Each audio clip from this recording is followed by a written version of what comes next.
utilizar ivermectina para el COVID, eso lo hice yo. El artículo está publicado en Bélgica y yo fui la que lo hice. La ingeniería genética es espectacular, pero no da plata. Aquí no. Cuando se trabaja con ingeniería genética, lo que se busca es el error. Es decir, si hay un paciente que tiene cáncer cervicuterino, esa persona tiene primero una predisposición y segundo, el genoma del cáncer entró en las células y todas las células van a tener el mismo genoma dañado. Pero si hay dos rubias y una pelinegra, y la pelinegra es la que está causando el problema en una célula, yo quiero quitar esa pelinegra. De eso se trata la ingeniería genética. No daño todas las células, pero las que se están replicando necesito mejorarlas. ¿Cómo lo hago? Después se lo explico. Esto es muy largo. Ajá. Ahorita vamos a hablar virus zoonóticos. No necesariamente los de los casos clínicos, pero son otros virus zoonóticos.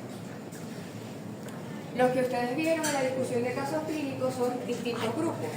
4 grandes grupos que son los zogavirus, en donde encontramos las encefalitis equinas. Las de importancia para nosotros son la encefalitis equina venezolana y la fiebre del chikungunya, que pertenece a ese mismo grupo de virus. Están los flavivirus, encefalitis de San Luis, dengue, fiebre amarilla, fiebre del Nilo Occidental, que esas algunos la discutieron, mis chamos todavía no.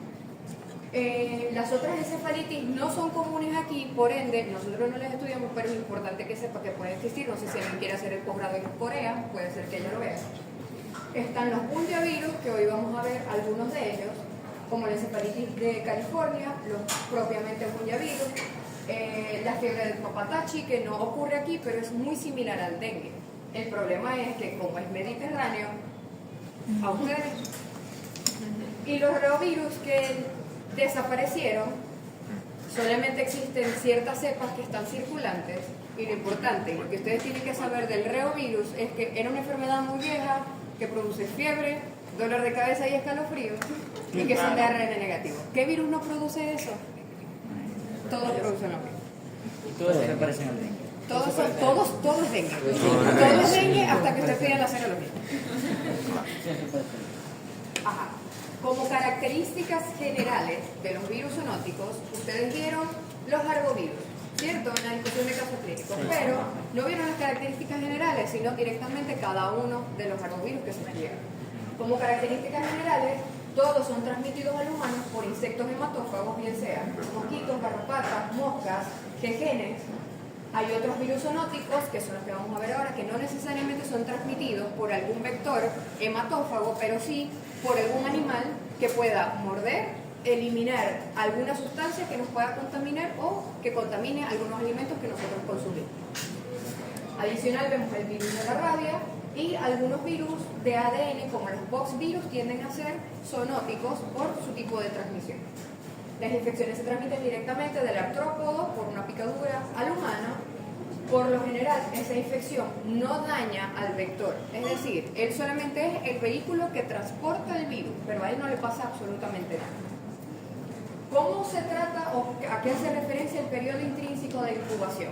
¿Qué quiere decir eso? Que mientras más veces se multiplique el virus dentro del vector, es más fácil que se pueda transmitir esa enfermedad al humano o a cualquier vertebrado. Es decir, si yo soy el mosquito, pensando porque los mosquitos no pueden picar más de una vez en el día. Si yo soy el mosquito y pico a Yoleida, y Yoleida casualidad tenía dengue, no necesariamente yo, porque vaya a picar, ¿cómo tu nombre? Juan. Como vaya a picar a Juan en el mismo momento, se lo voy a transmitir, no. Debe pasar un periodo de tiempo en donde se dé la multiplicación viral para que allí se pueda infectar a la otra persona. A excepción del dengue urbano y de la fiebre amarilla urbana, la transmisión no necesariamente tiene que ser por vectores. En el caso del dengue urbano y la fiebre urbana solamente es por mosquitos que hayan picado hasta acá, pero en el caso de las presentaciones selváticas puede ser también por otros animales que contengan la infección. ¿Qué consecuencias tiene? Primero, la enfermedad grave se puede producir cuando la viremia es alta, es decir, cuando se multiplica muchas veces el virus. Los hospedadores vertebrados se van a convertir en la fuente principal de propagación del virus. ¿Por qué? Porque mientras más vertebrados estén infectados, pueden haber más vectores que piquen y transmiten la enfermedad. Y la viremia a largo plazo tiende a producir patologías crónicas o directamente la enfermedad. En cuanto a los mecanismos que pueden producir la infección, es uno, la viremia sostenida, dentro del artrópodo o dentro del hospedador vertebrado, la hibernación del artrópodo, que es conocido, ustedes porque no ven propiamente animales, pero es conocido que distintos animales pueden pasar por un proceso de hibernación, que es un sueño prolongado, en donde, como el virus no afecta al animal, se puede multiplicar un montón de veces y cuando salga de la hibernación tiene una carga viral tan alta que pueden contagiar a todo lo que pique. Y la transmisión transovárica se da solamente en algunos artrópodos, hembras que estén embarazados, que se lo pasen al mosquito bebé.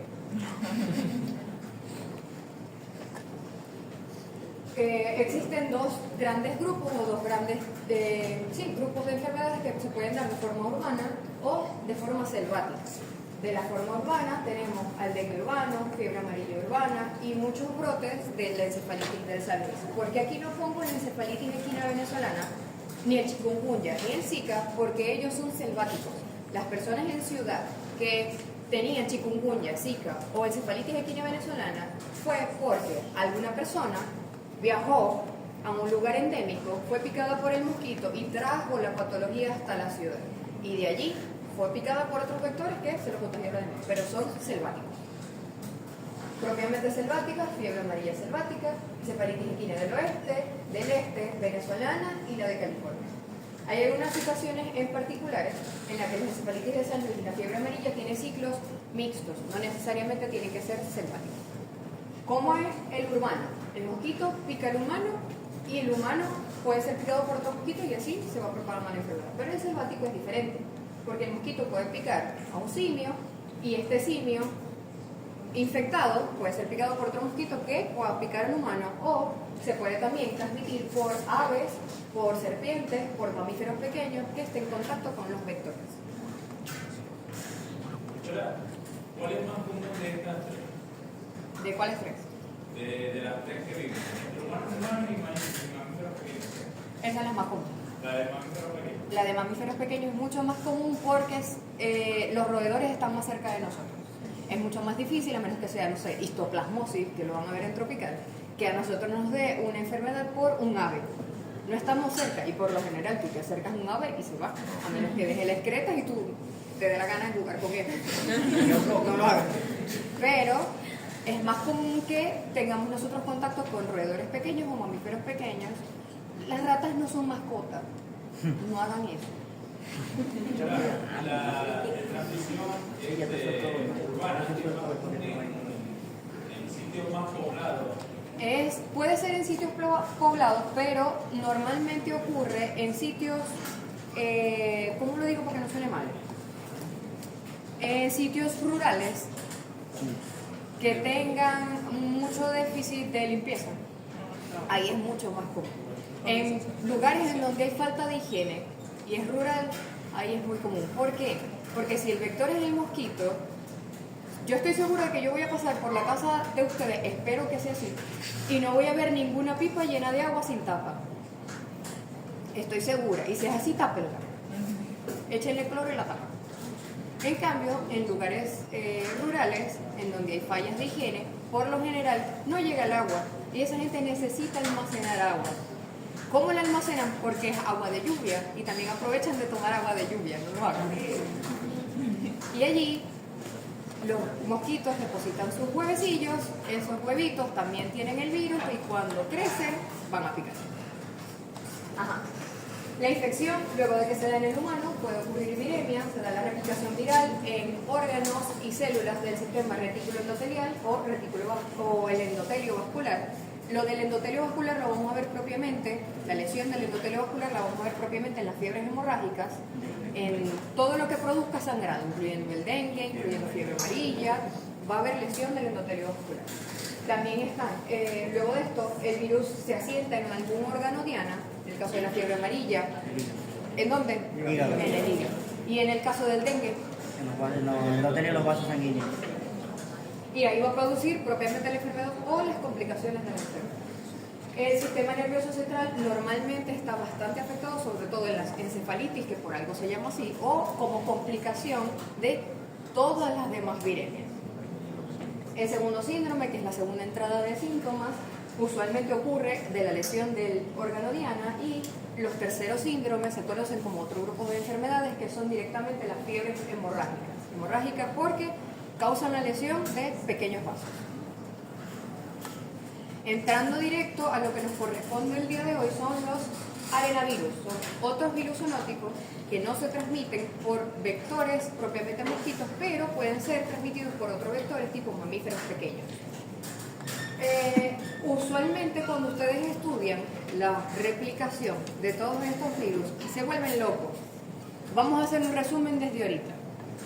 Todos los virus zoonóticos o los otros virus zoonóticos que sean transmitidos por roedores son de ARN negativo y todos tienen envoltura, ¿ok?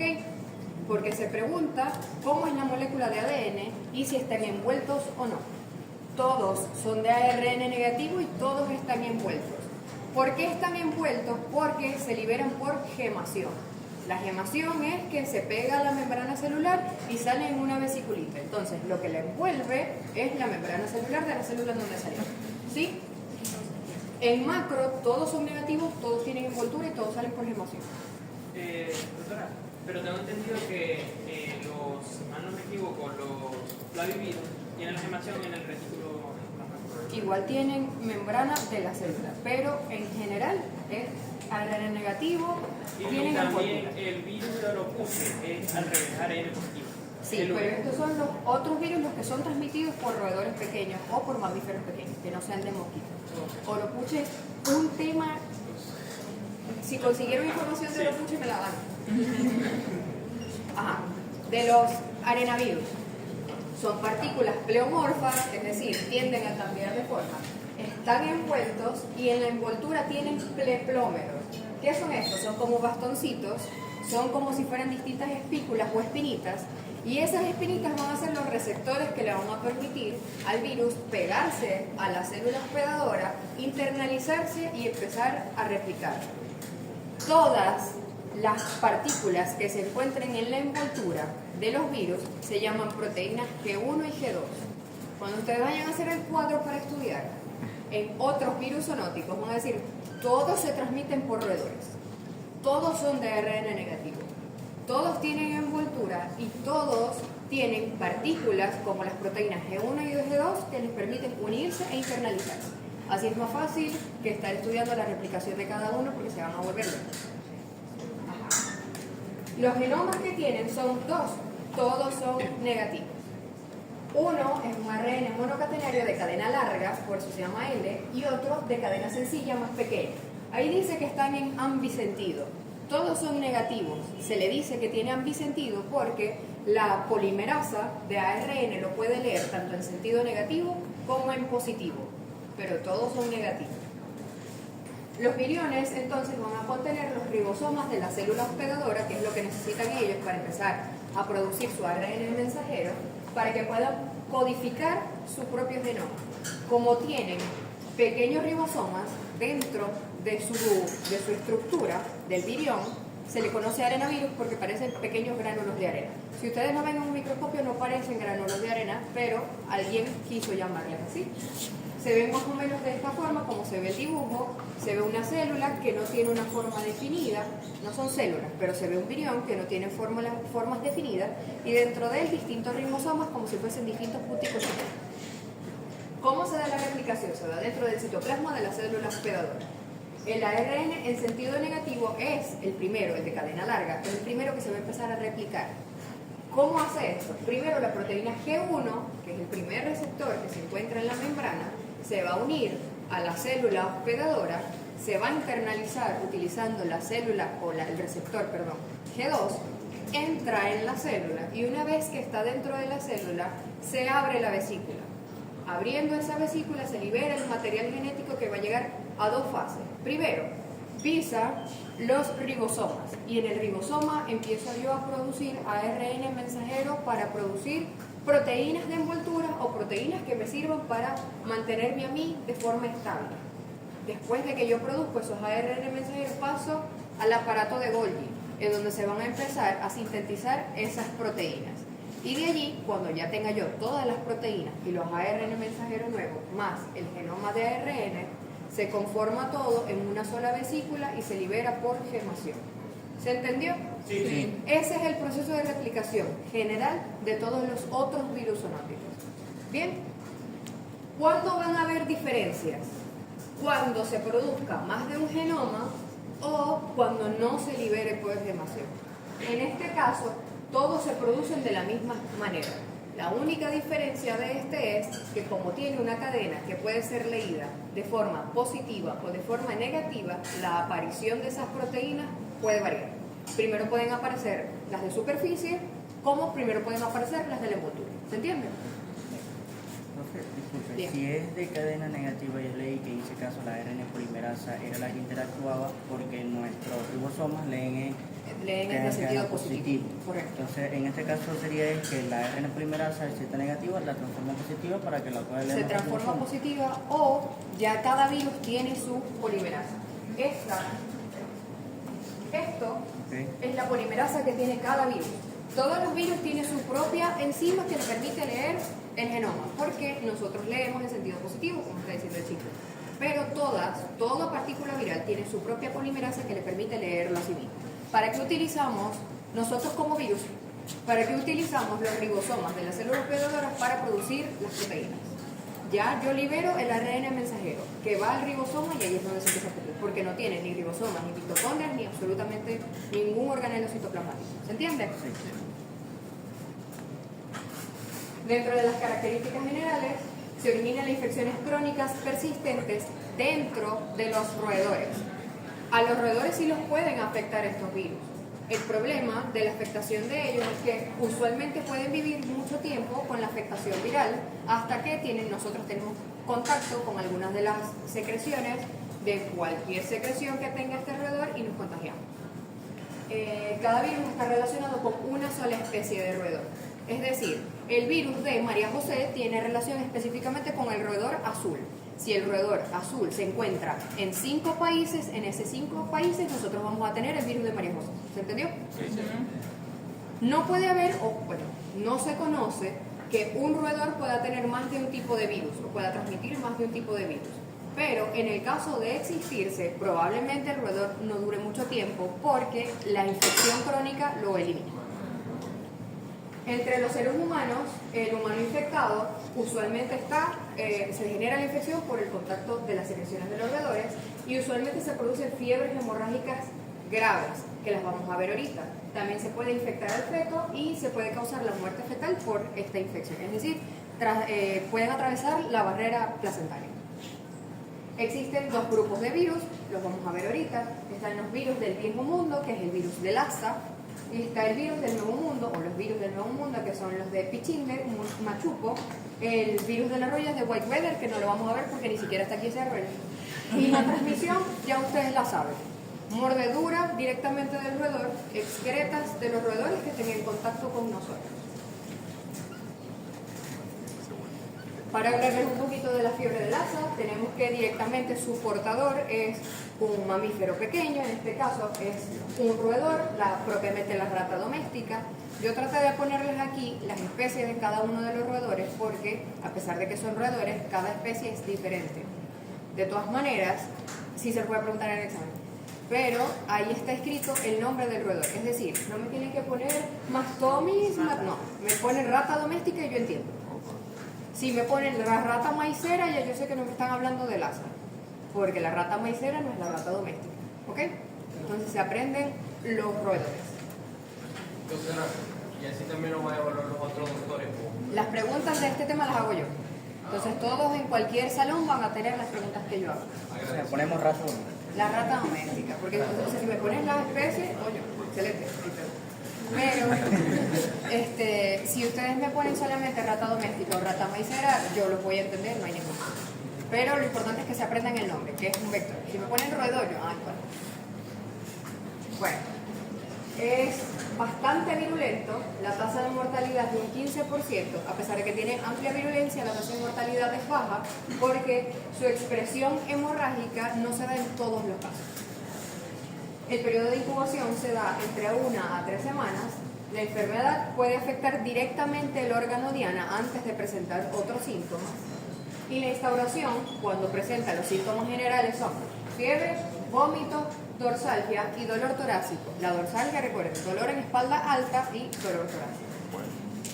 Cuando a nosotros nos llama la atención de que está pasando algo que no es común, cuando empiezan a aparecer los exantemas con hemorragia. ¿Cómo son los exantemas con hemorragias? ¿Cómo se ven? Se ven como petequias o se ven como hematomas por golpe. Así se ven. También puede producir neumonía y lesiones cardíacas o renales por problemas de hipovolemia. Hay hemorragias, se pierde volumen, en algunos casos también hay diarrea, se pierde líquido, se pierden electrolitos, hay pérdidas de volumen, puede haber falla cardíaca o renal. Yo tengo una pregunta. Ahí en la ciudad de las famosas lo que se entiende de la prueba de torniquete. ¿Las qué? La prueba del torniquete. En toda enfermedad hemorrágica se puede hacer prueba del torniquete, porque así tú ves si se forma o no el hematoma. Ahora, no es normal que tú dices, no, esto tiene fiebre de Lassa.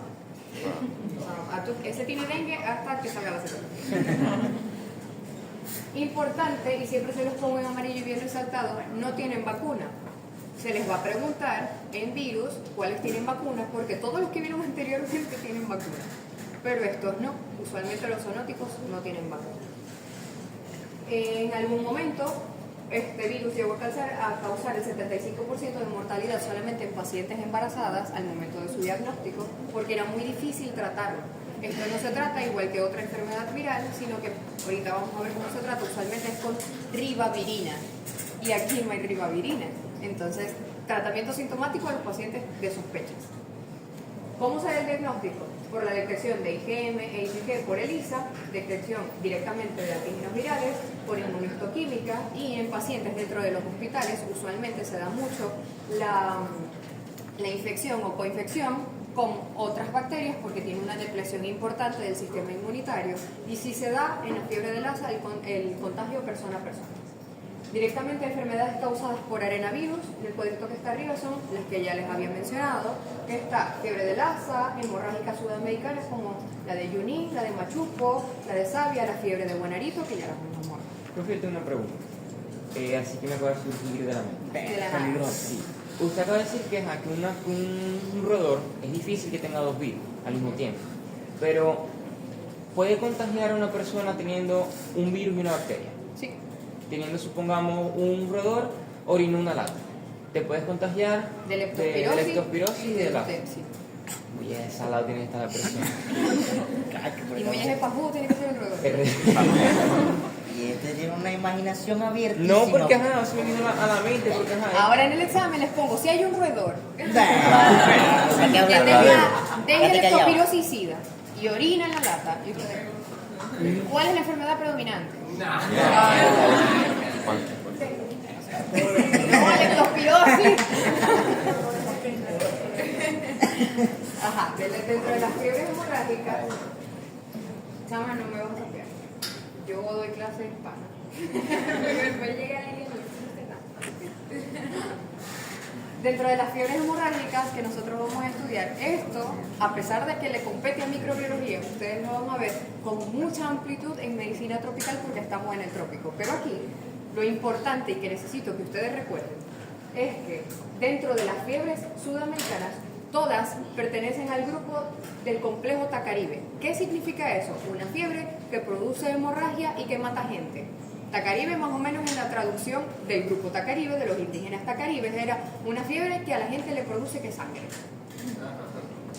Los reservorios, roedores cricétidos, es decir, los que están en la selva. ¿Cuáles son? Junín, Machuco, Buenarito y Savia. En estos casos, la fiebre hemorrágica de Junín, también conocida como fiebre hemorrágica argentina, es un gran problema de salud público en aquella zona y usualmente se encuentra o la padecen pacientes que viven en zonas agrícolas, transmitida por el roedor maicero. No me vayan a poner roedor doméstico, es el roedor maicero. ¿Por qué maicero? Porque se encuentra en los campos de maíz y de trigo. Produce una importante inmunodepresión humoral y celular. ¿Por qué? Porque tiene afinidad por los órganos retículo endoplasmáticos. por las células inmunológicas.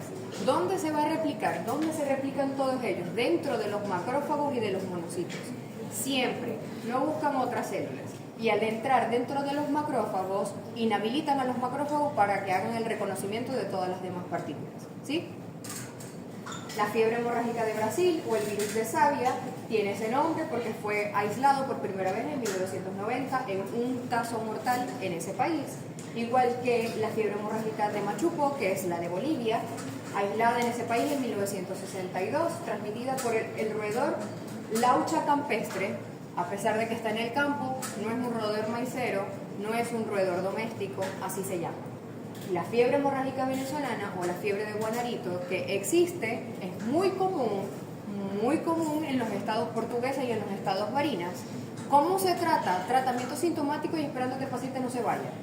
La única forma que existe de tratarlo, porque en el país no hay ribavirina y la única forma de que se consiga es trayéndola de Brasil. Entonces, la tasa de mortalidad es de un 33% y usualmente, o en ese momento, empezó a ocurrir por la tala de los árboles en la selva, ya que hacían que migraran esos roedores hacia zonas urbanas. Roedor, el que tiene el nombre más raro, ustedes se lo van a aprender. Sigodontomis brevicaudum. ¿Cuál es ese tipo de roedor? Es otro tipo de roedor maicero. Así se lo van a aprender. No, entonces no podemos poner roedor maicero también. Pueden poner roedor maicero, roedor campestre, laucha Primo del roedor. campestre. Primo del roedor maicero. El primo del roedor. El primo del nombre difícil. Ratatouille. Que ponen un nombre. De esta parte, como sé que iba a ser bastante complejo, tómenle foto. Este es un cuadro comparativo que así me gustaría que estudiaran ustedes para virus. Porque los virus se parecen mucho, pero tienen diferencias y las diferencias es lo que usualmente se pregunta. Entonces, el nombre de la patología está arriba, el nombre del virus con el nombre de la patología que causa. El origen es el país o la zona en donde se encuentra. El vector directamente ahí puse ratón maicero, ratón de caña, laucha grande. ¿Se entiende? Sí. Pues tiene Cuando nombre, hablamos nombre. directamente de los síntomas o de qué va a producir en un principio, sí hay diferencias, a pesar de que todos produzcan fiebre, escalofrío, dolor de cabeza, vómitos o diarrea, sí hay ciertas diferencias.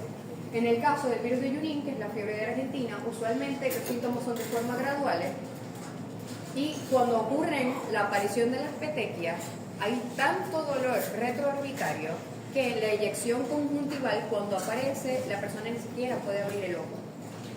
Es una diferencia.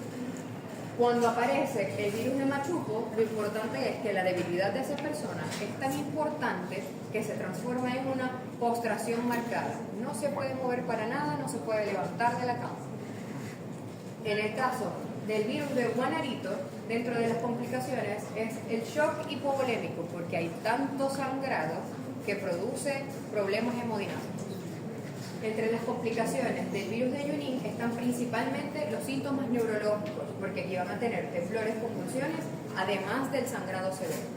¿Sí se entiende el cuadro? Sí. Así quiero que estudien, que sepan cuáles son las diferencias de cada uno, porque eso es lo que se va a preguntar. No me vayan a decir, bueno, pero es que todos producen fiebre. Sí, todos producen fiebre, pero hay unos que producen fiebre de forma diferente. Profe, pero el primo del ratón maicero sí tiene nombre. Sí Ratón de tiene caña. nombre. O también le pueden decir maicero, no hay ningún problema. Con tal de que no me pongan Stuart y esas cosas.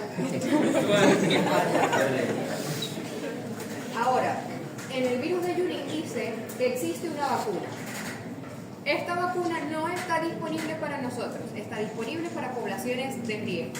Unas personas que vivan en el campo, que estén en contacto directo con roedores o con ganados, que puedan tener la patología. Si yo les pregunto que el virus de Junín tiene vacuna, ¿ustedes qué van a poner? Sí. No, Ah. no, porque solamente para poblaciones de riesgo y solamente está en Argentina. ¿Sí? ¿Vacuna? No hay. No hay Esa vacuna. vacuna es de disponibilidad libre. Exacto.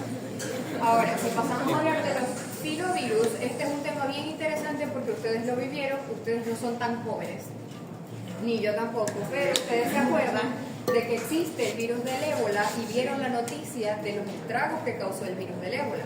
La última vez que se tuvo noticias, no porque ya no exista, la última vez que se tuvo noticias del virus del ébola fue en el 2019. No fue hace tanto tiempo. Actualmente todavía hay pacientes en el sudeste de África que pueden tener virus del ébola, pero no son estudiados y esos pacientes se van a morir porque no tienen tratamiento y están en zonas tan rurales que ni siquiera tienen comunicación con otras personas. Entonces, de los filovirus tenemos dos grupos, el virus de Marburgo y el virus del ébola, que son altamente letales y contagiosos. Se los puse en amarillo bien grande porque no sepan. Dentro del virus del ébola hay 6 serotipos, pero 3 son los más importantes y los que causaron mayores tasas de mortalidad, que son el del Zaire, el Sudán y Reston. Les pusieron esos nombres porque fueron en esas zonas en donde causaron mayor número de muertes. Son virus que están envueltos de cadena negativa, ARN negativo, que tienen una cadena sencilla. Son virus filamentosos, altamente pleomorfos y los más grandes de todos. Si ustedes se fijan, en los virus anteriores el tamaño era 150 nanómetros, 300 nanómetros cuando mucho. Este mide 14.000. Es decir, fácilmente se puede diagnosticar con un microscopio simple, no necesitamos ningún microscopio óptico para evaluarlo. Se ve más o menos así, es como un cilindro alargado que puede tener no movilidad, pero que al ser pleomorfo es maleable. Casi parece un parásito. Casi parece un parásito, no tan grande, pero sí parece. Ahí parece un parásito. Importante aquí, recuerden que en principio yo les dije que se iban a aprender cuando había más de un genoma en la replicación o cuando no estuviera envuelto. Este produce 7 genes virales diferentes. Toda la replicación es igual. Las proteínas G1 y G2 de su envoltura llegan a la célula hospedadora, se unen, se internalizan, se libera el genoma y dentro de ese genoma de ARN mensajero que se empieza a liberar se producen 7 genes diferentes para producir o afinidad por envoltura o otras proteínas que se vayan a liberar dentro de la célula. ¿Ok? ¿Qué me voy a aprender yo aquí de esta replicación? Que es diferente los 7 genomas. ¿Sí? Un poquito más para internarnos dentro de la replicación está que los viriones se liberan por gemación y ahí es donde se produce su envoltura porque es de la membrana plasmática de la célula hospedadora. La proteína NP, que es la que va a adherirse directamente al genoma de ARN, va a producir la nucleocápside. Otra acotación. Todo lo que diga NP es nucleocápside y toda proteína NP produce la nucleocápside. Toda proteína G produce el receptor G1 o 2, es decir, todo está relacionado. No se vayan a confundir con la replicación porque les voy a preguntar la replicación. Si yo les pregunto de ébola cómo se da la replicación o que mencione cuáles son esos 7 ARN mensajeros, ustedes me dan un cachetadón, no me vayan a ver. Y me dicen, usted no me los nombro, y no se los nombres porque todos tienen el mismo nombre. Todos son 7 ARN mensajeros. ¿Sí? Si yo les pregunto si el virus del ébola o de Marburgo puede producir una proteína NP para el diseño de su nucleocápside, ustedes me dicen que sí. Y aparte se lo tienen de chuleta porque todos los demás virus lo producen. ¿Sí? No se vayan a confundir. Esas todas son correctas. Exactamente. Puede ser. Ajá. Luego de que se generan los 7 ARN mensajeros, se empiezan a producir las distintas proteínas virales para formar su envoltura, mantener la asistencia de la estabilidad del ARN mensajero, que siempre es una cadena de sentido negativo. Directamente hablando del virus del ébola, este ocasionó brotes de fiebres hemorrágicas en donde murieron entre el 50 y el 90% de los pacientes que tenían la patología. ¿Por qué el rango es tan grande? Porque después de que estaban muriendo el 90% de los pacientes que lo padecían, bajó al 50% porque a los pacientes que ya habían muerto se les extrajo suero y a raíz de ese suero se buscaron anticuerpos que estuvieran combatiendo el ébola para inyectárselo a los pacientes que aún no habían muerto. En muchos se vio mucha mejoría, pero era totalmente antiético decir que yo a un paciente que había fallecido le iba a extraer sangre para hacer una terapia antiviral. ¿Por qué? Porque no te están dando el consentimiento y porque esa muerte no fue programada. Esto fue una epidemia que, a pesar de que la OMS se pronunció para nombrarla, no había terapia. Y al no haber terapia, todo proceso de generación de alguna terapia o de alguna vacuna era penado legalmente. Ahora, es difícil que yo le diga a Juan mira Juan, tú ahorita tienes este virus, pero se acaba de morir tu amigo Marcos y yo le voy a sacar sangre y te lo voy a meter a ti. No, eso no va a pasar. Pero así funcionó y esa era la única forma que tenían los científicos en ese momento de reducir la tasa de mortalidad y funcionó, inyectándole el plasma de los pacientes que ya habían muerto, porque allí había suficientes anticuerpos para combatir la enfermedad. Y ustedes se preguntarán, o espero que se lo estén preguntando, ajá, y si yo le estoy inyectando el plasma, ¿allí no van virus? No, porque se hacía un filtrado con anticuerpos. A pesar de que la partícula viral es muy grande, no es tan grande como los anticuerpos. Se podía hacer un filtrado y solamente se pasaban los anticuerpos como si fuese una vacuna. ¿Y eso por qué no se sigue haciendo? Sí se sigue haciendo, el problema es que las zonas rurales, en donde ahorita todavía permanece el virus, son tan pobres que nadie las conoce. Y si te soy sincera, si yo soy una farmacéutica y no genero dinero, no voy a ir. Obvio. Usualmente este tipo de tratamientos está mediado o pagado, subsidiado por los gobiernos. El gobierno de Sudán, lo único que le interesa es seguir minando para seguir sacando oro y diamantes, utilizar a las mujeres para prostituirlas y hacer tráfico de mujeres. A mí no me interesa que se mueran. ¿Sí? Es por eso, porque son zonas muy pobres que no van a pagar este tratamiento. Ajá. El virus del ébola tiene afinidad directamente por células dendríticas, monocitos y macrófagos, lo que va a producir rápidamente una disregulación de la respuesta inmune, por eso la gente moría tan rápido. Profe, ¿y por qué se murió si ya tenían anticuerpos generados? Generaron anticuerpos después de que se produjo la muerte. Es decir, ya estaba en una fase tan grave de la enfermedad, con tantos problemas hemodinámicos, que era muy difícil salvar a ese paciente. En ese proceso de latencia premuerte, se utilizó la sangre de esos pacientes para filtrar los anticuerpos, sin permiso de esas personas que estaban a punto de morir y obviamente ya los fallecidos. Ahora, es difícil sacarle sangre a un muerto, muy difícil, porque no fluye. Ahora, ¿cómo lo hacían? Con RCP. Con torniquete. Mírtale, me estoy pensando. ¿Cómo lo sacaban? Así, No puede ser con una. No, Con torniquete. con torniquete tampoco. Directamente al corazón. Volteándolo. Cortaba. se hacían cortes La pegué. en los pacientes La pegué. para poder sacar suero, porque un paciente muerto cuando lo cortas no sale nada, sale suero. ¿Ya? Entonces se podrán imaginar lo terrible que eran esas prácticas y por eso no estaban permitidas. Ahora, en los pacientes convalecientes dirán, bueno, mira, no, eso sí no te voy a poner de ejemplo. Mira, filipino, te vamos a sacar sangre ya que tú te vas a morir y se lo vamos a dar a todos los demás que sí se van a salvar. Y el tipo... Pero él no tenía derecho a opinar. Porque se iba a morir. Disculpe, al introducir los anticuerpos a esa persona, ¿no había problemas en temas del inmunitario? O sea, que el anticuerpo atacara a otros órganos, como No los los reconocen como órganos diferentes o como agentes extraños, porque solamente son anticuerpos. Solo es el plasma. Solamente es un problema celular.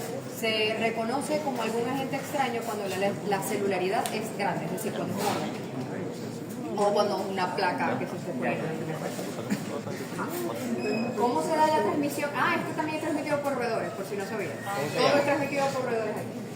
Pero también se puede dar la transmisión persona a persona. ¿Cuándo se da la transmisión persona a persona en el virus del ébola? Cuando hay fiebre hemorrágica. Cuando tiene el síndrome pseudogripal, no. Cuando ya hay lesiones hemorrágicas, sí. La transmisión persona a persona y también se puede dar entre humanos y primates, porque el ébola también le da a los primates. No es de que vino el mono, tú lo abrazaste y se te pegó, no. Pero si estás en contacto con las secreciones de esa especie, tú también te puedes contagiar. Entre las manifestaciones clínicas tenemos los signos clínicos iniciales: fiebre elevada, malestar general, malestar gastrointestinal clásico, todos los virus, dolor abdominal intenso, náuseas, vómitos y diarrea acuosa. ¿Cómo es diferente aquí? Porque desde el primer vómito hay vómito con sangre. ¿Cómo se llama el vómito con sangre? ¿Y cómo se llama la diarrea con sangre? Así se ve, desde el principio. Desde el principio.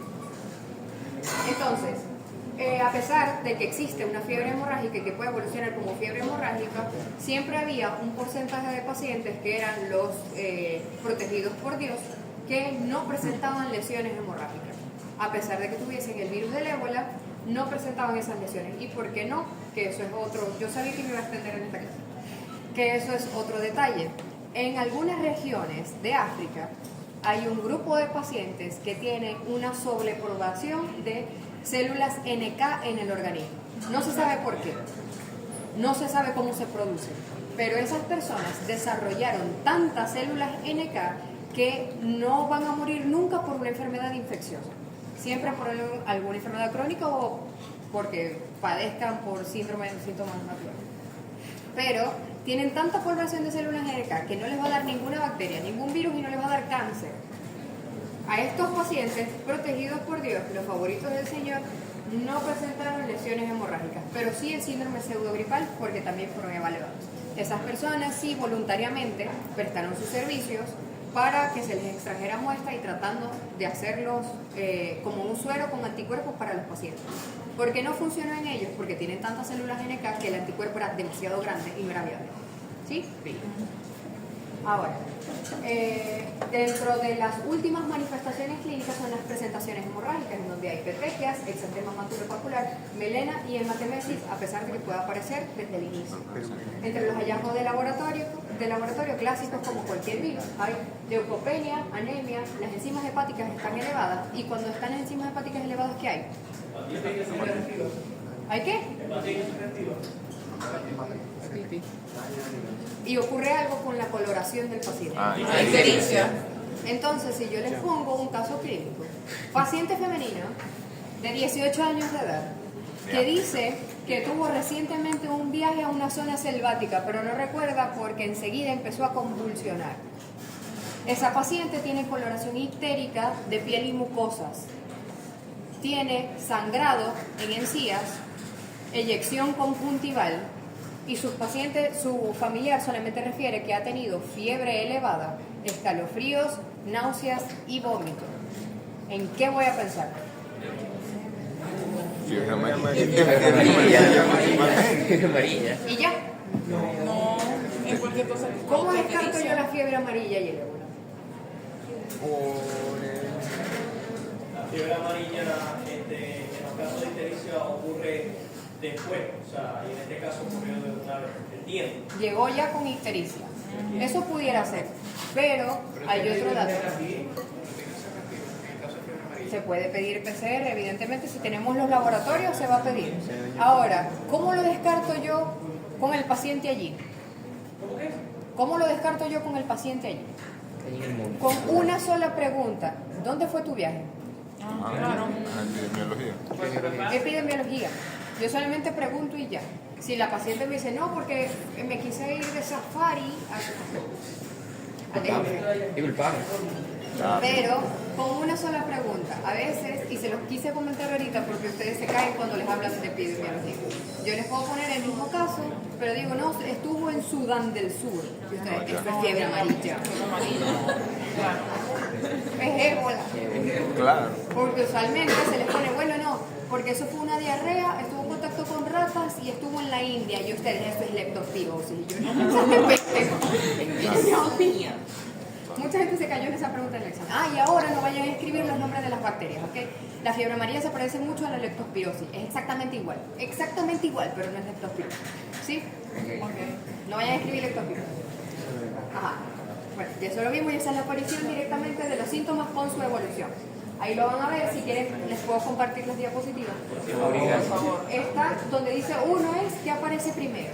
Entonces está el dolor de cabeza, el cansancio, que es dolor muscular, también puede aparecer dolor de garganta. Como segundo síntoma o segundo cuadro de síntomas aparece la fatiga extrema, daño cerebral, sangrado por nariz, boca y ojos. Se ve una marcada eyección conjuntival. No es que le van a llorar lágrimas de sangre, se ve la eyección conjuntival. En algunos casos sí pasa, pero no en todos. También aparecen síntomas gastrointestinales como dolor estomacal intenso, vómitos, diarrea, y el dolor estomacal no necesariamente es por constipación, por estreñimiento o por la diarrea. No, es por el sangrado. sangrado que ocurre dentro del sistema gastrointestinal. Ahora, ¿cómo sabemos nosotros distinguir de un dolor por cólicos gastrointestinales a un dolor por sangrado gastrointestinal? Porque en el dolor por cólicos, el paciente siente que el dolor va y viene, que cuando tiene el cólico tiene la necesidad de ir al baño y hay gases. El dolor por sangrado es tan fuerte que el paciente, cuando tú lo medio tocas, se llama hiperestesia. Cuando tú lo tocas ya tiene dolor. La primera señal es que ustedes, cuando estén examinando al paciente, que esté en una camilla, ustedes le hacen esto en el estómago. En el estómago, en todo el abdomen, ustedes hacen así. En el momento en el que usted hace así, ese paciente se va a retorcer del dolor. Ahí hay un sangrado o líquido cualquiera en cavidad. ¿Se entiende? Entonces el dolor aquí es tan intenso que hay hiperestesia abdominal. Abdomen en tabla, está durísimo. Yo no lo puedo deprimir para sentir si hay visceromegalia. ¿Ok?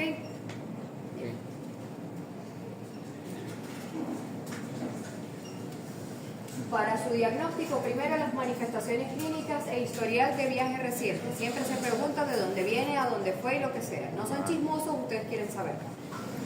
Se da el aislamiento del virus, pero es muy peligroso hacer el aislamiento del virus porque es muy contagioso.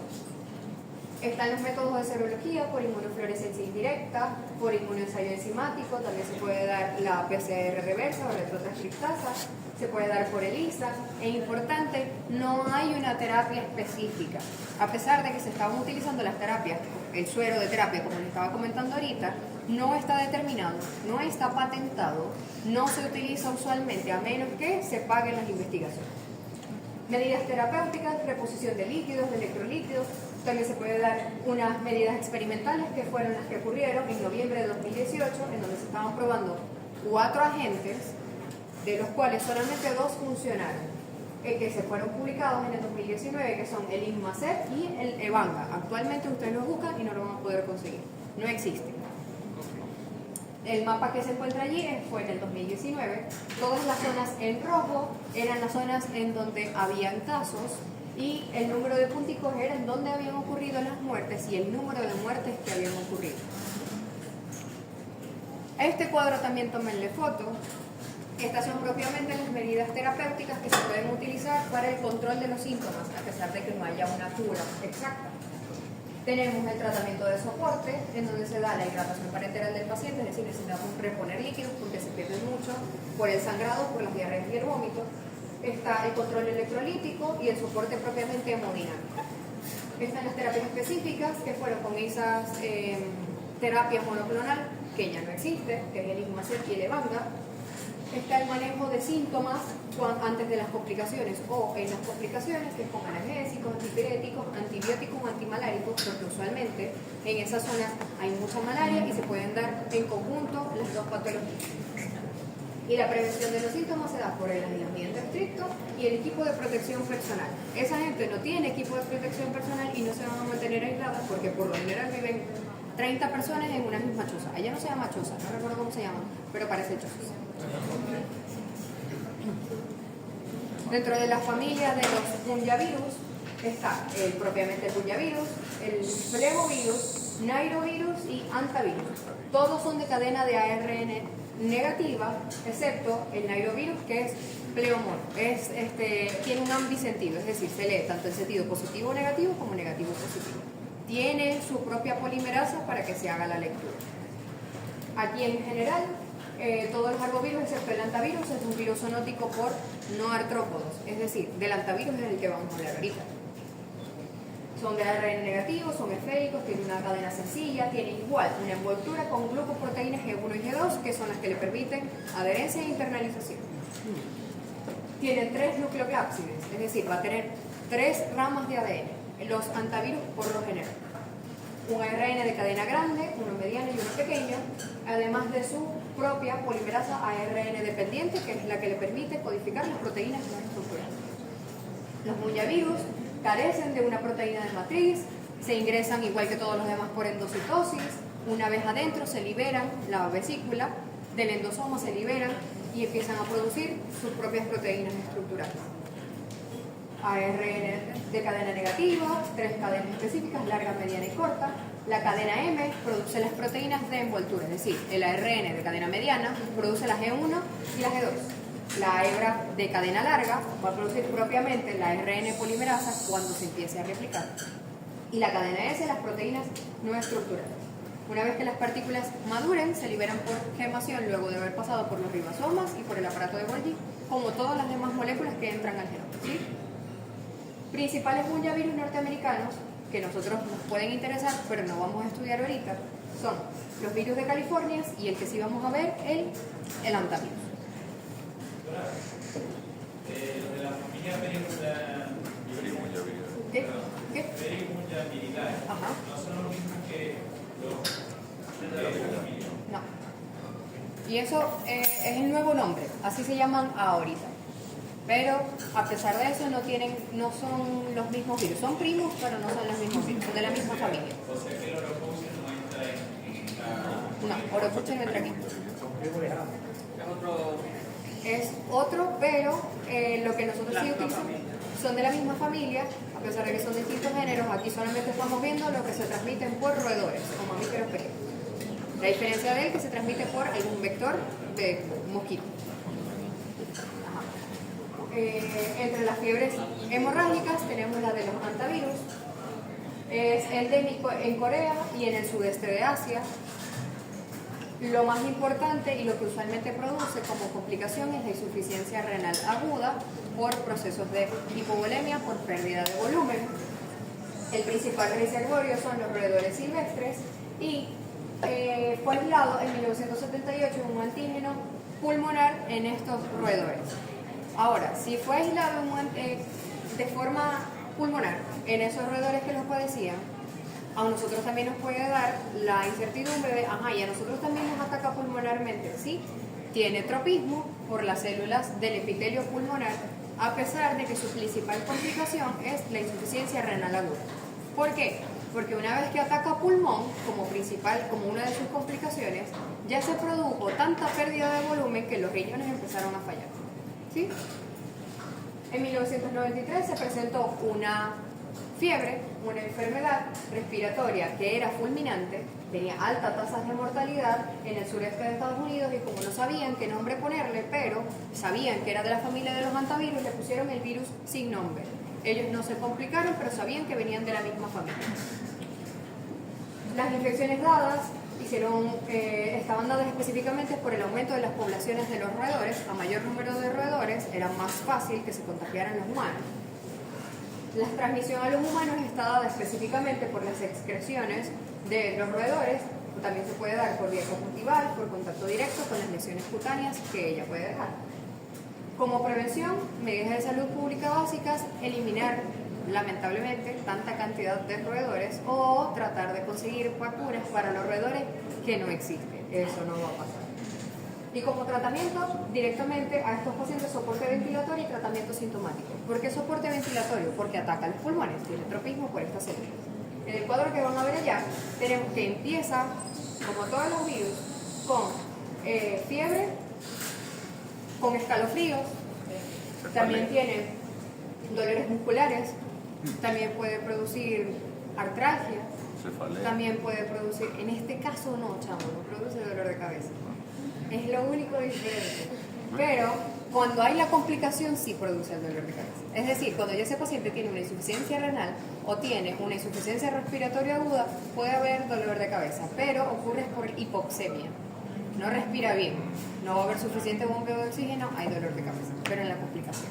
Doctora, una pregunta. ¿Por qué la mayoría de los virus dan dolor de cabeza? ¿Qué es lo que causa el dolor de cabeza? El dolor de cabeza le causa el proceso inflamatorio. Las citoquinas que se liberan, por lo general, tienen tropismo por el sistema nervioso central. La mayoría de las citoquinas, sobre todo interleuquina 6, 9, 12, 26, 32 y creo que la 46, pero no estoy segura. Son las primeras que se liberan y tienen especial tropismo por el sistema nervioso central. El dolor de cabeza es, primero, por las citoquinas. Y segundo, porque usualmente hay una hiperperfusión. Y en la hiperperfusión puede haber dolor de cabeza. Ustedes vieron fisiología, usted tiene que saber. Obvio. Y usted. Este es importante más que todos los demás, a pesar de que los demás producen fiebres hemorrágicas, porque hay epidemia de rabia en el Zulia. A mí me encantan los animalitos, probablemente a ustedes también les encanten los animalitos, pero cuando vayan a la calle no toquen los animalitos, porque usualmente no están vacunados, no saben cómo van a reaccionar, y ustedes dicen, ah bueno, pero es un gatito y me estaban mordiendo por jugar. Ustedes no saben, aparte de que no necesariamente tiene que ser el mordisco, también puede ser por un arañazo que haya estado en contacto con otras secreciones. Nosotros no sabemos si el gato o el perrito, cuando hace sus necesidades, se lava. Pero si está en contacto con esas excretas, que nosotros también podemos mantener contacto. Ahorita en el Zulia hay epidemia de rabia y esto no es debatible, o sea, no es de que yo voy a llegar, tengo sospechas de, o eso es una mordedura sospechosa de rabia, le pongo tratamiento con antibiótico al paciente y va a mejorar. No, el 99.9 de los casos de los pacientes con rabia se van a morir. No hay forma de actuar, no hay manera de actuar, se van a morir. De hidrofobia. No solamente por la hidrofobia, sino porque produce una inflamación tan intensa en el sistema nervioso central que el paciente se apaga. Ustedes vieron neuro, ¿verdad? Produce el enclavamiento del paciente, porque ataca directamente cerebelo y bulbo, el centro respiratorio, se enclava el paciente. Y esto ocurre en 72 horas. Si a ustedes llegan, no sé, cualquier paciente que llegue con una mordedura sospechosa de rabia, primero tratamiento con antibiótico, lavado de herida y indiquen, no vayan a poner un torniquete ni vayan a suturar, por favor. Indíquenle a ese paciente que ubique por cielo, mar y tierra la vacuna. Ahora, la mala noticia es que en Venezuela no hay vacuna actualmente, se tiene que traer de otros estados, se tiene que traer de otros países y en eso el Plan Callapa lo está haciendo actualmente, está tratando de traer vacunas para los humanos. Ayer creo que fue que vi el video de la gente del Plan Callapa vacunando a los perritos de la calle. Y la gente... Hay muchos casos de rabia, sobre todo en animales. ¿La vacuna se coloca después de la mordedura? Justo después de la mordedura. Pero justo después, en el momento en el que ocurre la mordedura, el paciente que acude al ambulatorio, hospital, clínico, donde sea, se debe colocar la vacuna en ese momento. No tengo aquí cómo se administra la vacuna, pero son 7 dosis. Una hoy, una pasado mañana, una tras pasado mañana, una el día 7, una el día 10 y una al día 25 o 15, dependiendo de la severidad de los síntomas, porque siempre van a aparecer síntomas. El problema es que si yo no coloco la vacuna, sí o sí el paciente va a morir. ¿Cuándo va a morir? De una vez. Y el otro problema es que es altamente contagioso. Y si llega un paciente, nosotros estamos ahorita, esto es un ambulatorio, entra un paciente con una mordedura sospechosa de rabia y te dice, no, mire, lo que pasa es que ese perro usualmente muerde a la gente. Ah, no, pero como usualmente lo muerde, yo no voy a pensar en eso. Y si sí tiene rabia, yo le indico la vacuna, vacuno a ese paciente y todos nosotros nos tenemos que vacunar. Todos nosotros, porque estamos propensos a también padecer rabia porque estuvimos en contacto con ese paciente. Si estamos aquí mismo, no es de que, bueno, en el universitario yo trabajo en el piso 8 y llego a la emergencia, no, ahí sí no. Pero si estamos en contacto directo con esos pacientes, sí. La epidemia es real, es importante, no es de que al gobierno le nació del alma vacunar a los perritos y gaticos de la calle, no, es porque hay una epidemia y la gente se muere sí o sí. La familia, Rhabdoviridea, varios géneros de importancia médica, pero el que nos importa a nosotros son el Lyssavirus, que es donde viene el virus de la rabia. Louis Pasteur fue el que diseñó la vacuna para la rabia de virus inactivo, porque él veía que todo perro rabioso que mordía a un paciente, ese paciente se moría y generaba principalmente hidrofobia, y él decía, había hidrofobia y muerte segura. La hidrofobia no es que le tienen miedo al agua, es que el virus ataca específicamente las células nerviosas y desde el lugar en donde ocurrió la mordedura, por la raíz posterior del ganglio, que ustedes lo vieron, sube hasta las principales terminaciones nerviosas, cuello y cabeza. En ese momento, ¿qué es lo que tiene más terminaciones nerviosas? Los órganos de los sentidos, empezando por las glándulas salivales. No pueden tragar. No es que tengan miedo del agua, es que no pueden tragar nada, ni agua, ni comida, nada. No les permite tragar. ¿Cómo hidratas tú a un paciente de esa manera? Claro, si tú lo pones vía parenteral, es que, ay, no. Pero no pueden tragar agua. Ahora, es difícil tratar de canalizarle una vía periférica a ese paciente porque usualmente se deshidratan muy rápido. ¿Cómo lo vas a hacer? ¿Por vía intraósea? No, normalmente en las emergencias no tengo yo un taladro percutor que me vaya a llegar a tibia para yo ponerle la hidratación. Eso es mentira, y ese paciente se va a morir rápido. ¿Sí? Ahora, dentro de las características generales, todos son virus de ARN negativo y están envueltos. ¿Sí? Sí. Hay, en este caso, 5 proteínas principales. Aquel tenía 7. Este tiene 5, y estas 5 proteínas son las encargadas de la estructura y de la envoltura del virus. La replicación, como todos los demás, se da en el citoplasma y los virones salen del citoplasma de las células pegadoras por gemación. Así se ve más o menos en la imagen. Toda la coronita que tiene el virus, esas son las proteínas GP1 y GP2, que son las que le van a permitir internalizarse dentro de la célula. Una vez adentro, se libera el genoma, se replica como todos los demás y empiezan a producirse las 5 proteínas virales para su estructura y composición. Después de allí se ensamblan todas juntas y se liberan por gemación. Esto es más o menos lo mismo que yo les había explicado, de forma resumida. Toda proteína M es de matriz, toda proteína G da G1 y G2. Toda NP es de nucleocápside, ¿sí? Y toda proteína que se libere de forma general, es decir, 7 proteínas, o en este caso 5 proteínas, son de envoltura, ¿sí? Así no se les va a olvidar más.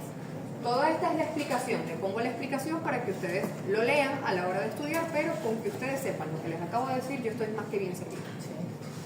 ¿Cuál es la diferencia de este con los demás en cuanto a estructura? Primero, es pequeñito. Segundo, tiene forma de bala. Y tercero, el genoma parece un resorte. Ese genoma se condensa y empieza a girar tantas veces que tiende a parecer un resorte, pero es una sola cadena de ARN en sentido negativo. Aquí hay más explicaciones más o menos cómo se transcribe. Lo que necesito que sepan, aunque se graben de aquí, primero la imagen, en donde sale cómo se forman esas primeras 5 proteínas. La N, P, M, G y L, que van a ser proteínas estructurales. ¿Sí? Igual se las voy a pasar para que ustedes tengan pendiente. Ahora, al final, ¿cómo se ensambla el virus? Primero, el ensamblaje se da por la nucleocápside dentro del citoplasma. Si yo no tengo el ensamblaje de la nucleocápside, el ARN se va a perder dentro del citoplasma de la célula. Y la envoltura y la liberación se da directamente por las membranas plasmáticas por gemación. ¿Cuántas veces se puede replicar el virus de la rabia dentro de una sola célula? Millones de veces, porque el virus no causa la muerte celular. Es decir, si una célula promedio vive entre 6 y 17 horas, puede aprovechar 17 horas para replicar cualquier cantidad de virus que sea posible, porque no mata a la célula. Importante, produce poco daño celular, que era lo que les acababa de mencionar, por eso los puse en amarillo bien grande. Ahora, la infección de la rabia usualmente es como consecuencia de una mordedura, no necesariamente canina, pero sí de un animal que tenga rabia. ¿Cuáles son los animales que pueden tener rabia? La rata, el gato, el perro, en nuestro medio. Si nosotros nos vamos de viaje, el zorro, la zarigüeya, que no lo vamos a ver aquí, pero existe una fase urbana, no directamente, pero que se conoce como fase urbana y fase selvática. La selvática, bueno, animales que tengan rabia en la selva, en lo general. Ahora, cosas que sí tenemos que recordar. Si la mordedura, cuando una mordedura es grave, cuando ocurre en manos, cuello y cara, órganos genitales y ambos pies, no piernas, ambos pies, porque son mordeduras incapacitantes. No es que, no, pero no te mordió en el pie, no ameritas la vacuna. No, sí amerita la vacuna, pero es aún más grave lo que ocurre en esas partes. ¿Por qué es más grave? Porque hay mayor número de terminaciones nerviosas. Manos y pies tienen muchísimas terminaciones nerviosas, sobre todo sensitivas, porque allí es donde realizamos la mayoría de los movimientos finos. Cabeza y cuello, no tengo que explicarlo, y los órganos, los genitales, es porque hay tantas zonas erógenas que tienen aún más ramas sensitivas que las manos y pies, ¿sí? Mientras tenga el virus contacto con algún área sensitiva, con alguna motoneurona o con alguna neurona sensitiva, va a viajar rápido por médula espinal hasta llegar al sistema nervioso central. O sea, que él se disemina por el flujo retrógrado axoplásmico y por eso es que él va a causar después esa Exacto. parálisis, sobre todo si es en las extremidades o en cuello y cara. No produce directamente parálisis, O sea, pero si es en esa zona sí, en caso sí, grave. sí, exactamente. Produce, por eso la inflamación también es tan grande en la mordedura sospechosa de rabia. Si es con un flujo axonómico retrógrado, ¿por qué retrógrado? Porque va de abajo para arriba y porque la zononesis se da de forma al revés. No es necesitamos que baje, sino que la señal baje, sino que suba unos días. Y si sube, aparte de que viaja por las vías nerviosas, también puede viajar por plasma y sangre. En plasma y sangre no se produce directamente la afección de órganos diana, pero sí se replica rápidamente el virus hasta llegar a alguna zona sensitiva que pueda viajar hasta el sistema nervioso central. Ese es su tropismo. Esto es más de patogenia e inmunidad. Lo importante es viaja por las terminaciones nerviosas, por donde se une a los receptores colinérgicos nicotínicos y los gangliósidos. Cualquier lugar del cuerpo en donde haya este tipo de receptor, allí se va a adherir. El cerebro se infecta rápidamente y empiezan a aparecer las áreas afectadas. El hipocampo, tronco encefálico, las células ganglionares y las células de Purkinje del cerebelo. Cuando llega al cerebelo, denle unos minutos al paciente para que vean. No les pude traer el video, pero hay un video en internet, lo pueden conseguir, de una niña que está experimentando hidrofobia. La gente comentó en el video que eso era un demonio, que por eso ella rechazaba el agua, que por eso ella estaba convulsionando.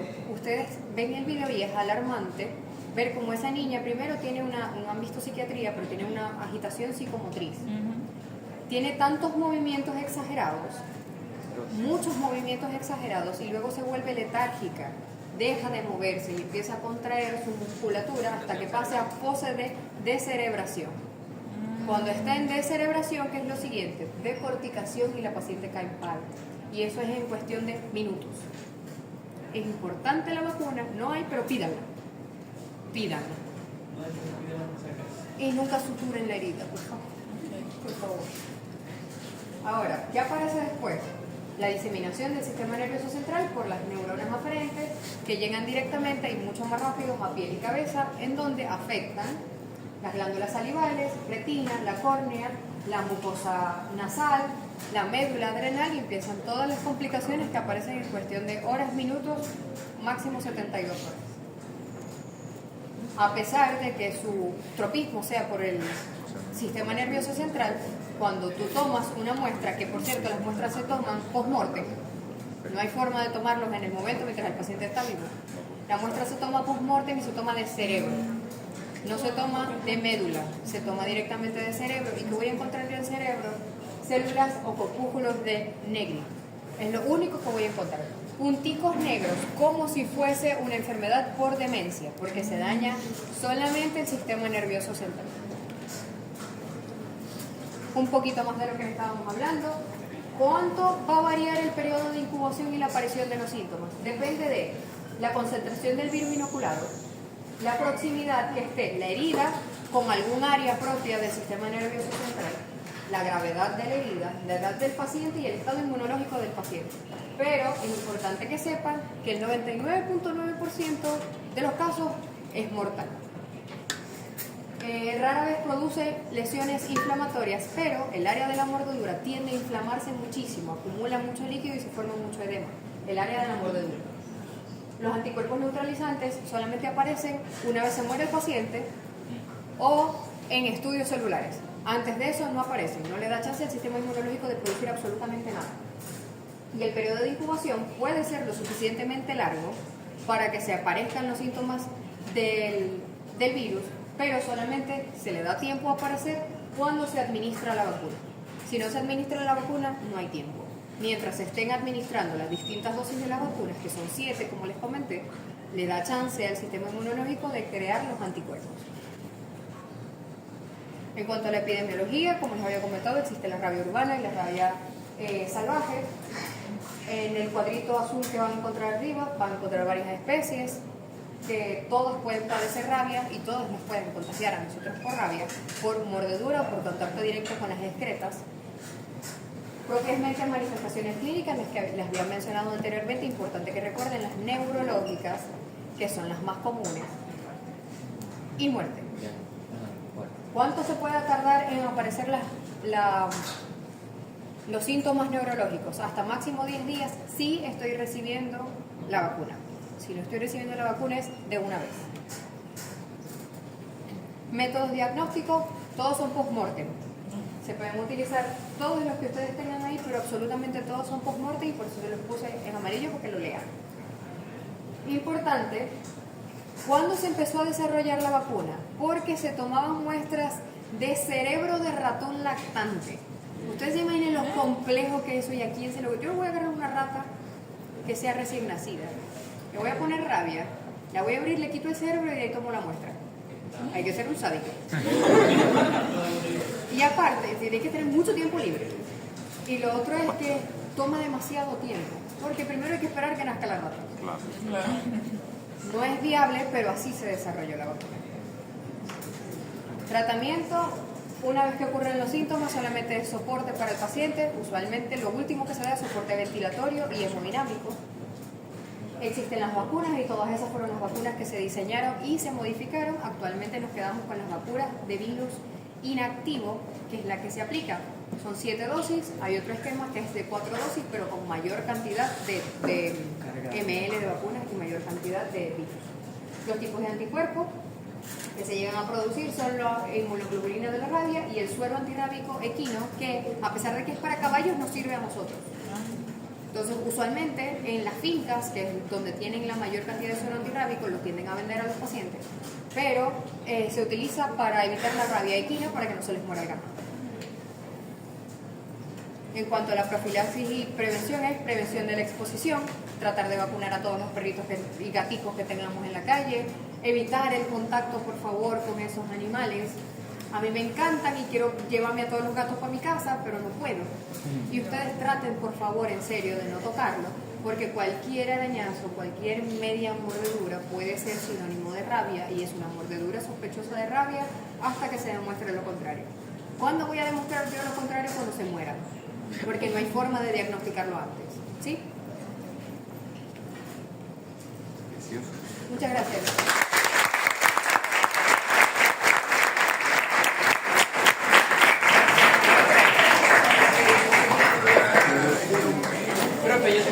Pero con respecto, por ejemplo, a las mordeduras y pasterelas, ¿cómo es en ese caso? O sea, no se desarrolla la rabia, pero se desarrolla la pasterelas. El problema, eso se puede desarrollar, porque no todo perro tiene rabia.